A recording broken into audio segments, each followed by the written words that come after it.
दोस्तों, आज हम एक ऐसे आईएएस अधिकारी के बारे में बात करने जा रहे हैं जिन्होंने अपने कठिन मेहनत, परिश्रम तथा अपने ऊपर विश्वास से अपने लक्ष्य की प्राप्ति की। अगर आप कुछ ऐसा पाना चाहते हैं जो आपने पहले कभी नहीं पाया, तो आपके कुछ ऐसा करना पड़ेगा जो आपने पहले कभी नहीं किया। ऐसा ही कुछ कर दिखाया है आईएएस अधिकारी निधि सिवाच ने। आइए जानते हैं इनके बारे में।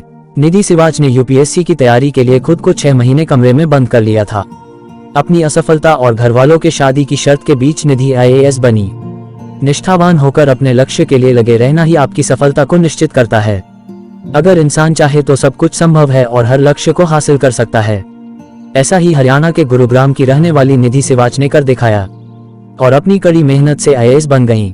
इसके लिए उन्होंने खुद को 6 महीने कमरे में बंद कर लिया था और घर में रहते हुए भी घरवालों से ज्यादा बात तक नहीं होती थी। आपने एस्पिरेंट नाम की एक वेब सीरीज देखी होगी, जिसमें यूपीएससी की तैयारी कर रहे 3 दोस्तों की कहानी दिखाई गई है। इस मौके पर हम आपको कुछ ऐसे ही लोगों की स्टोरी बता रहे हैं जिन्होंने कई मुश्किलों का सामना कर यूपीएससी पास किया। हरियाणा के गुरुग्राम की रहने वाली निधि सिवाच ने 10वीं के बाद इंजीनियरिंग में जाने का मन बनाया और 12वीं के बाद मैकेनिकल इंजीनियरिंग में एडमिशन लिया। कहा जाता है कि मैकेनिकल इंजीनियरिंग सिर्फ लड़कों के लिए होता है, लेकिन निधि ने इसे गलत साबित किया और मैकेनिकल में डिग्री हासिल की। मैकेनिकल इंजीनियरिंग के बाद निधि सिवाच को हैदराबाद की एक कंपनी में जॉब मिल गई और वह हैदराबाद शिफ्ट हो गईं। 2 साल तक जॉब करने के बाद निधि के मन में आया कि वह इस जॉब के लिए नहीं बनी है और उन्हें कुछ अलग करना है। निधि का करियर लगभग सेट हो चुका था, लेकिन उन्होंने ठान लिया कि वे अब आईएएस अफसर बनकर ही मानेंगी। निधि सिवाच ने अपने लक्ष्य पर फोकस किया और पूरी मेहनत के साथ यूपीएससी की तैयारी में जुट गईं। लेकिन 2 बार वह इसमें नाकामयाब रहीं।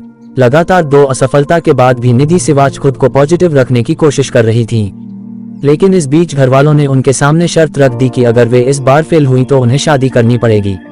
निधि ने घरवालों की शर्त मान ली, लेकिन इसके साथ ही यह भी ठान लिया कि इस बार यूपीएससी परीक्षा जरूर पास करेंगी।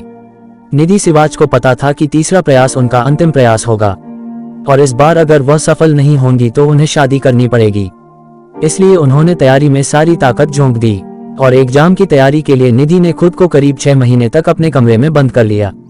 घर में रहते हुए भी वह घर वालों से ज्यादा बात नहीं करती थीं और सारा समय किताबों में लगी रहती थीं। वह मानती हैं कि ऐसे समय में पारिवारिक बातें उनका ध्यान भटका रही थीं। यूपीएससी एग्जाम की तैयारी के लिए निधि सिवाच ने ना ही किसी तरह की कोचिंग ली और ना ही सोशल ग्रुप में शामिल हुई। आखिरकार निधि की मेहनत रंग लाई और उन्होंने अपने तीसरे प्रयास में ऑल इंडिया रैंक 83 हासिल कर ली। इस तरह निधि को मनपसंद इंडियन एडमिनिस्ट्रेशन सर्विस आईएएस मिल गई। दोस्तों, इस संसार में हर उस चीज को पाया जा सकता है जिसके लिए आप कठिन मेहनत और परिश्रम करते हैं। निधि सिवाच ने अपनी तैयारी पूरी निष्ठा और ईमानदारी के साथ की, जिसका उन्हें फल मिला और वह एक आईएएस अधिकारी बन गई। दोस्तों, कुछ पाने के लिए कुछ छोड़ना पड़ता है। यह थी निधि सिवाच की आईएएस बनने की कहानी।